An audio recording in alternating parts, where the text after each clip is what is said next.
on SAFM. I'm taking your calls on 0891 104 207. Again, that's 0891 104 207. Or send your SMSs to 40938. They're charged at R1.50. That number again, 40938. We're asking, it's anti-racism week, and we're asking if the youth in South Africa is tackling racism progressively. I'd like to hear your thoughts on that one, as the older generation as well. Are you disappointed by the way that young people have discussed race in South Africa? And are there people that are in fact left out of this discussion, especially in our generation? There's a point that could be made that the only people talking about race under the age of 35 are black youth, and that white youth are still very much left out of that conversation. And do we have enough young white people saying, no, hold on, let's find common ground? 0891 104 207. In the activism space, Patuxolo, have you got equal representation of voices that come from every spectrum of young people in South Africa? Yes. Patuxolo. Hello. Did you hear the question? Yes, my lady. Okay, the question was... Please repeat the question, my lady. The point is that quite often the discussion of race in South Africa is seemingly one that is coming from black young people. Do we have enough white voices, perhaps, that are trying to build bridges? Not really. We do not. Because of in most cases, in dialogue that we have, it's only black students, and it's very rare that you find other races, your Indians and your white students amongst us. Even if we invite them in some of these dialogues so that we engage and we address some of these issues, they are never around to address. So it's mostly black students who are always behind the issue of racism. Let's hear from Martin in Bloemfontein. Martin, good afternoon. Martin, hi. Okay, Martin's gone. Opa's in Cape Town. Opa, good afternoon. Yes, hi. Hi, Opa. I'd just like to weigh in on the issue of the question of whether young white people are making an effort. And to be quite honest, I think as black people, we might be to blame in terms of our white counterparts not making much of an effort, because understandably we are angry because of also the political landscape as well. You know, the land question is also a factor, because our white counterparts are benefiting from that, and we come up and we say, but you know, why are we not doing enough?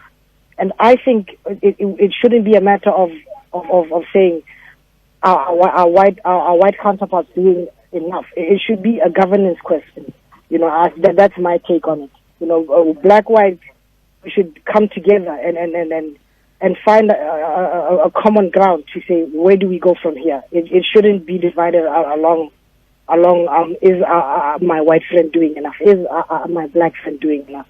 Okay, now you need to unpack that further, because I get the point about governance, but I want to come back to the individual here and talk about your personal responsibility, Opa. You say black youth themselves are to blame because they may not be doing enough, and maybe it's that they're not inviting white young South Africans into the conversation of race. Now, what does that actually look like? So when you say black young people are partly to blame, what is it that they should in fact be doing? Okay, I think we should stop inciting divisions. You know, as a black person, personally, I don't have the right to say, well, white people have the advantage. You know, what am I doing to set to level the playing field, so to speak? You know, the government has structures now that says if you've got a grievance in terms of land allocation, submit your application and go through the proper channels and get your claims in. You know, the government can't do everything for us. We need to take a stand and say, look, this is what I'm going to do, and forget about who's doing what. Because complaining and saying, okay, no, white people did this, that, and the other. I mean, 23 years after democracy, you can't be complaining and saying, you know, white people did this, but what am I doing to better that? You know, what am I doing to ensure that my son is going to inherit something that I'm going to be leaving for him. You know, it shouldn't be a matter of saying, well, white people did that. And this is the reason why I'm saying that we're partly to blame. Because we complain, and yet we do nothing about it. You know, the Human Rights Commission deals with over 500 complaints on racism every year, plus minus, right? And these are complaints that are made. And I want to reinforce the point that you're making, that complaining doesn't necessarily offer solutions. Yeah. And one of the things that has been said over and over again, that dialogue needs to happen. And then you have answer. So the Ahmed Kathrada Foundation, the Nelson Mandela Foundation, forming this anti-racism week in this campaign. But again, these are our elders. Where are our initiatives to dialogue? Where are our own initiatives to have open, honest conversation that isn't necessarily antagonizing the other, where we walk out of there angry at each other, but we can say, where is the common ground? What is our generation willing to do? Because what you don't want is your children as a young person, Opa, to still be going through the same thing that you are talking about, the same thing our parents were talking about. Do you understand what I'm saying? No, I'm with you 100%. And I think, forgive me, I think I may have misunderstood the question as you were putting it. But you are right, that the dialogue does need to happen. And believe you me, when you get that answer, please let me know. I have no answer for that. Opa, thanks for calling. Thank you so much for calling. I'll take more calls. 0891 104 207. Lehakwa is in Matatiele. Lehakwa, good afternoon. Hey, good afternoon. Good afternoon, lady. Yes, yeah. No, man. I just want to contribute in this topic because it's very interesting. And then the issue of us as young people inviting white people, young white people to join in discussions is a very difficult issue, because I can make you an example that when, for example, in university, when I was a person of South African Student Congress, we would be very happy if a white guy would come in our meetings and just be there, even if that person is not discussing. We'll be very happy and we'll see ourselves as making progress. However, it's very difficult to actually try to invite those people, because when they see us, I think maybe we're doing things too different from the way they want us to do things. You see? So what way do you think that you should then be doing things to invite the white voice into discussions of race? I think there is no any other way, because the way young people are doing it today is a very correct. There is no other alternative of trying to deal with the race issue, but this way that people are doing right now. Young people are discussing the race issue every day, and even when they are discussing it, the white people always see us as we are always attaching them. And I believe that thing that says, us as black people, we can't be racist. It's not in us to be racist. We actually love these white people. We are fascinated by. So when someone like Mcebisi Dlamini, yes, Dlamini, the student leader who 2 years ago posted on Facebook that Hitler was right and that we must kill the Jews and all of that, you think that is not racism? That is not racist. It is. It's racist. not racism. No, it is racist, but it's not. It's not racist. That's a racist opinion. You know, like black people can of course come up with racist opinions, but them. Naturally, they can't be racist. It's not a black person does not hate the white person. I'm telling you that we don't hate white people, but it's just that we want things to be done right, and then themselves they see us as inferior and everything like that. That's why they can't even join us in discussions, because they don't think of us as equal to them. I don't know if you are. No, I'm listening. I'm hearing you. I'm hearing you fully. And there's just this issue where we want to make sweeping statements like black people cannot hate white people. Yes.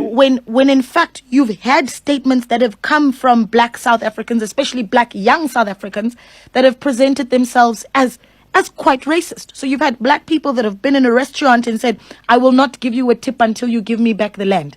That is, this is a waitress who has nothing to do with the issue, and that can easily be seen as racist. And sometimes it is seen that in this generation, it's statements like that say, "No, hold on, this generation is not helping us move forward." That the expectation that this born free generation that will give birth to a rainbow nation is just not doing its job.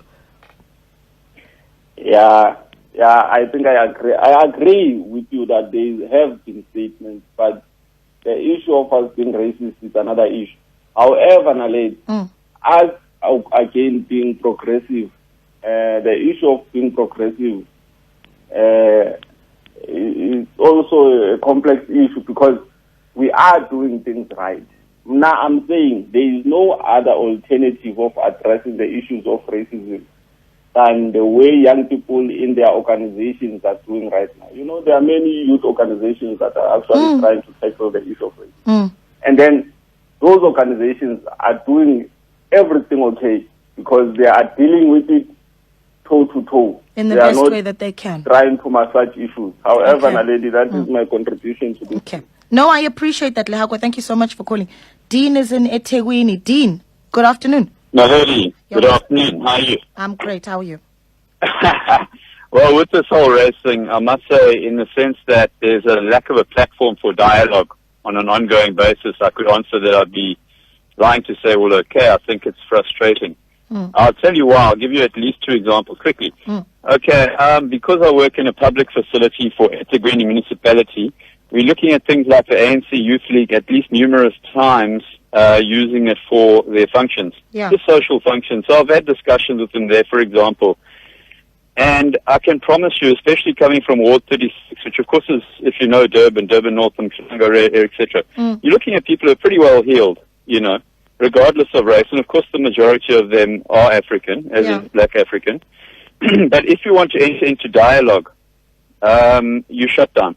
There's definitely a lot of stonewalling going on. And the reason I believe for that, and I'll come to another incident quickly, is because the ANC especially wants to maintain the moral high ground. If you go, for example, I think it was last year at Mozambique Stadium, there was a celebration, also anti-racist, might have been the same thing this year, I'm not quite sure. Okay, it was totally a sea of yellow. In other words, it was totally become an ANC event. And of course, this is sponsored by eThekwini municipality, for example, Parks Recreation under Ngobo.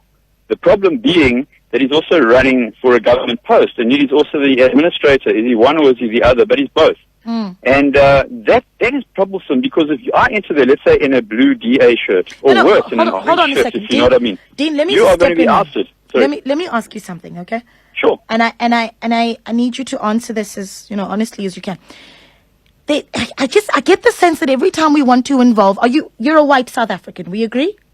Yeah, boss. Are you under the age of 35?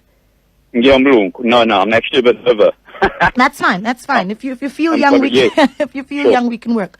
So, there's just a sense that every time there's a white person in a discussion about race, that somehow we're going to talk party politics. When I'm talking about the way that we interact on a personal basis, black young person to white young person. So let's leave the ANC and the DA and the EFF out of it and the seas of yellow.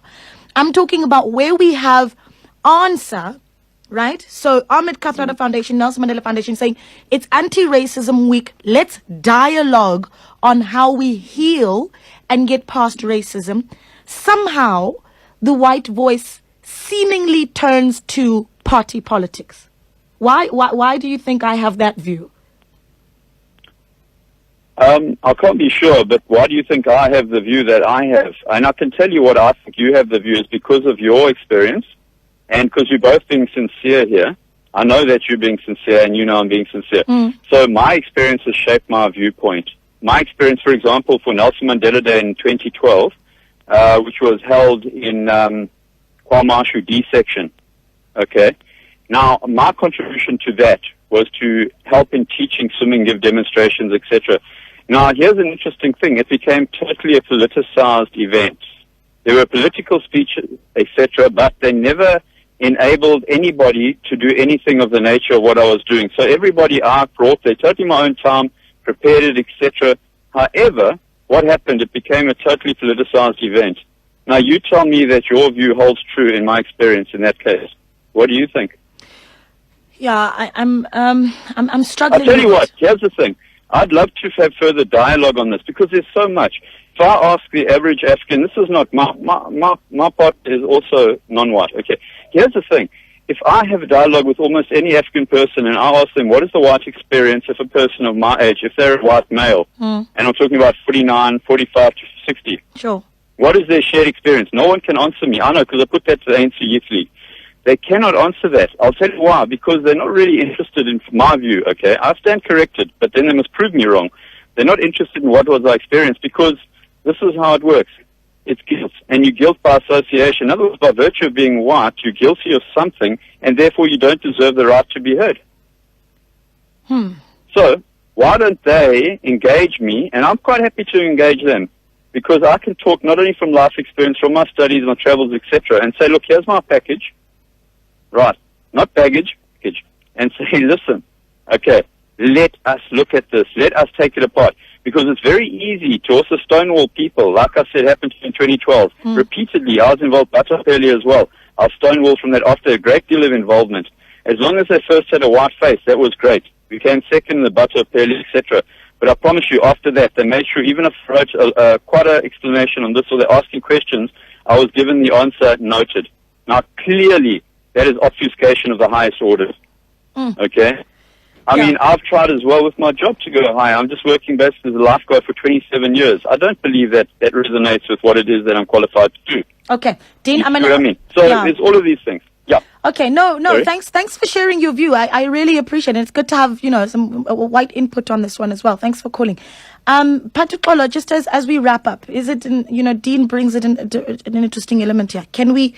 Are we asking too much of South Africans? And I'm talking about all young South African of every race, under the age of 35 especially. Are we asking them too much when we say, let's have a discussion on building towards anti-racism and let's do that apolitically? Is that asking too much that we can have a non-partisan discussion on race? No, we're not literally asking for. Still need to address some of the issues. Yes, debating and sitting and having engagement. We do have engagement. We arrange dialogues, but like I said, that some of these people, they don't teach to come and participate in these dialogues so that we move forward and we find closure. I attended last year. They were not there. It was only black people, and they said the application was open to everyone to come and sit and discuss the issue of racism, but they never pitched. Instead, it was only black people also again talking about racism also, and it's become difficult for young people to become progressive and move forward with the issue of racism. But hopefully, there are programs that are running, so hopefully eventually we'll reach a consensus and eventually make peace with it and accept and forgive what has happened in the past as young people of South Africa. But otherwise, coming across other young people and hearing what they say, they always say, where are these white people to come and address and talk to us then and say how they feel? They are never there on this platform. Like the guy was called now, it's only him who was called. And also, which is still a challenge we're having. Okay. Yeah, Patuxolo, thank you so much for your time. I really appreciate it. He's on Twitter at Prince Nofoto. And if you could follow Activate ZA as well on Twitter. Patuxolo Nofoto is a youth activist and the founder of the Future Leaders Movement. Some of the SMSs that have come in. Yo, black people are the biggest racists. They want everything for free and the arrogance makes them behave in a racist manner. Amy says, I think the youth of today like having a reason to complain. They don't take their studies seriously. I don't respect their behavior. Another one that says, Naledi, we live in the township, for example, and we don't spend our money on education there.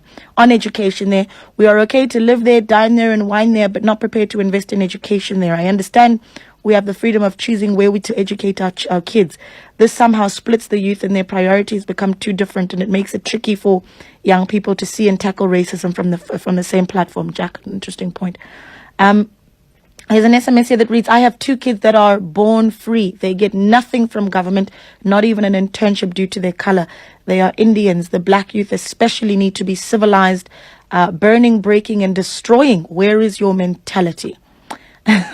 Joe in Peter Marksburg says, Batuna lady, only the under 35 must call. We'll take you to Concord. Joe, don't take me to Concord. Please, please, please. I said, we took Dean. Dean is a little bit older than 35. I did not discriminate.